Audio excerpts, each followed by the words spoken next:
বলেছেন এরকম না হওয়ার জন্যে আপনি আমি সিয়াম রাখলাম, কোরআন তেলাওয়াত করলাম, কিয়ামুল লাইল আদায় করলাম, আরও কত ভালো ভালো কাজ, দান খয়রাত সাদাকা, এই সব কিছুর পরে যদি আমাদের আর কোনো অর্জন না থাকে, তাহলে আসলে আমরা সেই নারীর মতোই হয়ে যাব যে বুনন করে কিন্তু আবার সেগুলো খুলে দেয়, ফলে শেষ পর্যন্ত তার আর কোনো অর্জন থাকে না। এমন টাইপের লোক হতে আল্লাহ সুবহানাহু ওয়া তাআলা আমাদেরকে নিষেধ করেছেন। কারণ এটা বুদ্ধিমানের কাজ না। বুদ্ধিমানের কাজ হচ্ছে প্রত্যেকটা কাজ করবেন সেটা ইফেক্টিভ হবে, এই কাজটা আপনার জন্য ভ্যালু অ্যাড করবে, আপনার জন্য রিওয়ার্ড তৈরি করবে, সওয়াব। কোরআন সুন্নাহ তো আমাদেরকে সেই আমলটাই শিখিয়েছে। মান জাআ বিল হাসানাতি ফালাহু আশরু আমসালিহা, যে একটা নেকি করবে সেটা কয় গুণ হবে? 10 গুণ। আর নবী সাল্লাল্লাহু আলাইহি ওয়াসাল্লাম বলছেন আল হাসানাতু বিআশরি আমসালিহা, প্রত্যেক নেকিতে, প্রত্যেক ভালো কাজে সেটা হবে 10 গুণ।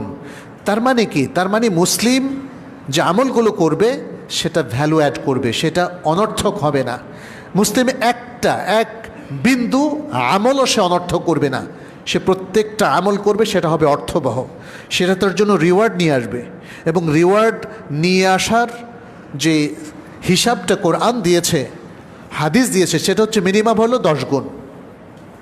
একটা নেকি 10টা নেকিতে রূপান্তরিত হবে। কোরআন আরও সুন্দর উদাহরণ দিয়েছে, এটা আরও বেশি হতে পারে, এটা 700 গুণ পর্যন্ত হতে পারে। নবী সাল্লাল্লাহু আলাইহি ওয়াসাল্লাম বলছেন ইলা সাবমিয়াতি দাফিন, 700 গুণ পর্যন্ত কোরআন উদাহরণ দিয়েছে। একটা দানা, এটাকে যদি বীজ আকারে রোপণ করেন, সেখান থেকে বীজ বের হয়ে 60টা শীষ বের হবে, প্রত্যেক শীষে থাকবে 100টা করে আবার নতুন দানা। কয়টা হলো? 700। মানে একটা জলজ্যান্ত এক্সাম্পল আল্লাহ সুবহানাহু ওয়া তাআলা দিলেন যেন আমরা বুঝতে আর কোনো অসুবিধা নাই। এটা কিন্তু অঙ্ক, এটা অঙ্ক, কিন্তু এটা জটিল অঙ্ক না। জটিল অঙ্ক অনেক সময় অনেক মানুষের মাথায় ঢোকে না, সেই জন্যই আল্লাহ সুবহানাহু ওয়া তাআলা নেকির এই সরল অঙ্কটা দিলেন, যাতে সবচেয়ে বোকা মানুষটাও বুঝতে পারে যে সে ভালো কাজ করলে সেটা তার জীবনের জন্য ফলদায়ক হবে। 700 গুণ পর্যন্ত সেটা বেড়ে যেতে পারে। প্রিয় উপস্থিতি, রমাদানের যে আমলগুলো আমরা করেছি সেটা কি আমাদের জীবনে ইফেক্টিভ হয়েছে? সেটা কি ফলদায়ক হয়েছে? অর্থবহ হয়েছে? নাকি এগুলোর কোনোই মূল্য নাই? আপনি কিভাবে বুঝবেন যে এটা অর্থবহ হয়েছে? আপনি বুঝবেন রমাদান পরবর্তী আপনার কর্মকাণ্ড দেখে, রমাদান পরবর্তী আপনার জীবনযাপন দেখে নিজেই বুঝতে পারবেন আপনি রমাদান থেকে কি অর্জন করেছেন। এই জন্যে দ্বিতীয় নসিহাটা হচ্ছে আমাদের কোনো কাজই যেন অর্থহীন না হয়, সেজন্য সর্বাত্মক চেষ্টা করা। আচ্ছা,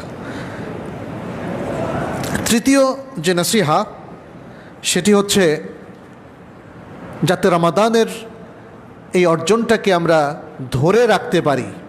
কতদিন পর্যন্ত? আল্লাহ বলে দিয়েছেন ওয়া'বুদ রাব্বাকা হাত্তা ইয়াতিয়াকাল ইয়াকিন, আর তোমার রবের ইবাদত করো ইয়াকিন আসা পর্যন্ত। ইয়াকিন মানে কি? এখানে মৃত্যু। আলহামদুলিল্লাহ, আপনারা জানেন অনেকে ইয়াকিন মনে করে বিশ্বাস আসা পর্যন্ত। তো এতদিন কি বিশ্বাস ছিল না? বিশ্বাস আসলে তারপরে শেষ ইবাদত? নো, আল ইয়াকিন হচ্ছে যেটা অবশ্যই আসবে। ইয়াকিন, এটা কি ইয়াকিনের সাথে তুলনা করা হয়েছে? ইয়াকিনের মধ্যে যেমন কোনো সন্দেহ নেই মৃত্যু আসবে, তাতে কোনো সন্দেহ নেই। তাহলে আমরা সকলে মিলে আল্লাহর ইবাদত করব মৃত্যু আসা পর্যন্ত, অর্থাৎ শেষ নিঃশ্বাস পর্যন্ত। এর আগে যদি ইবাদত ছেড়ে দেন তাহলে বোঝা যাবে আপনি কোনো ইফেক্টিভ ইবাদত এখনও করতে পারেননি। আপনি আল্লাহকে চেনেন না, আপনি আল্লাহর ইবাদতটা মৌসুমী ইবাদত করেছেন। আপনি সত্যিকারভাবে আল্লাহর মুত্তাকি বান্দা হিসাবে যেভাবে ইবাদত করার কথা আপনি সেভাবে কিন্তু ইবাদত করেননি।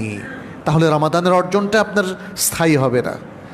রমাদানের অর্জনটা স্থায়ী হবে যদি আপনি রমাদানের শিক্ষাটাকে ধরে রাখতে পারেন। রমাদানের যে শিক্ষাগুলোর কথা আমরা বলেছি, এর আগের আলোচনাগুলোতেও আমরা বলেছি, সেই শিক্ষাটা অস্থায়ী সাময়িক কোনো শিক্ষা নয়। ঈমান পুরো জীবনের সাধনা। মনে রাখবেন, বরং আপনার প্রথম জীবনে ঈমান আছে কি নেই তার চেয়ে গুরুত্বপূর্ণ হলো আপনার জীবনের শেষ মুহূর্তে ঈমান থাকতে হবে, অন্যথায় আপনি আল্লাহর কাছে কোনো নাজাত পাবেন না। অতএব ঈমানের এই সাধনা পুরো জীবনের সাধনা, এক মুহূর্তের জন্য ঈমানকে তরক করার কোনো অনুমতি নাই। ইখলাস রমাদান আরেকটা অর্জন। আপনি কি কখনো মুখলেস হবেন, কখনো প্রতারক হবেন? মুখলেস হবেন না, এর কোনো সুযোগ আছে? এর কোনো সুযোগ নেই। জীবনের প্রত্যেকটা কাজে আপনাকে আল্লাহর মুখলেস বান্দা হতে হবে। ফলে আপনি আল্লাহর সাথেও প্রতারণা করবেন না, আল্লাহর বান্দার সাথেও প্রতারণা করবেন না। যা করবেন ইখলাসের সাথে, নিষ্ঠার সাথে এবং নেক নিয়তের সাথেই করবেন। এটি হলো ইখলাসের মূল কথা। এরপর তাকওয়া। নবী সাল্লাল্লাহু আলাইহি ওয়াসাল্লাম বলছেন, ইত্তাকুল্লাহা হাইথুমা কুনত, যেখানেই থাকো তাকওয়ার সাথেই থাকো, মুত্তাকি হয়েই থাকো, মুত্তাকি হয়েই জীবনটা যাপন করো। তাকওয়া থেকে এক মুহূর্ত বিচ্ছিন্ন হওয়ার কোনো অনুমতি ইসলামে নেই। আপনি তাকওয়া থেকে বিচ্ছিন্ন হলেই আপনি পাপের সাগরে নিমজ্জিত হবেন। আজকে যে লক্ষ লক্ষ বনি আদম এবং এই যে মুসলিম সমাজের অসংখ্য মানুষ পাপের সাগরে নিমজ্জিত, কারণ তারা তাকওয়া চর্চা করে নাই, তাকওয়ার এই জ্ঞানটুকু নেয় নাই। তারা রমাদান থেকে, যে রমাদানকে আল্লাহ সিয়ামের জন্য নির্ধারণ করেছেন তাকওয়া লাভের উদ্দেশ্যে, লাআল্লাকুম তাত্তাকুন, তারা সেই তাকওয়ার ছিটে ফোঁটাও নিতে পারেনি। ফলে এই রমাদানের মধ্যে, রমাদানের বাইরে, রমাদানের পরে দেখবেন যে তাদের কাজকর্মে, তাদের জীবনধারা, তাদের কথাবার্তা, তাদের কোনো কিছুতেই তাকওয়ার কোনো লক্ষণ নাই। এটা দুর্ভাগ্যজনক। আশা করি আমরা সেরকম হতে চাইব না।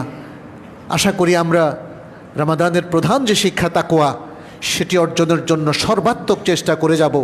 আল্লাহ যেন আমাদের সবাইকে মুত্তাকি হিসাবে কবুল করেন। আমিন।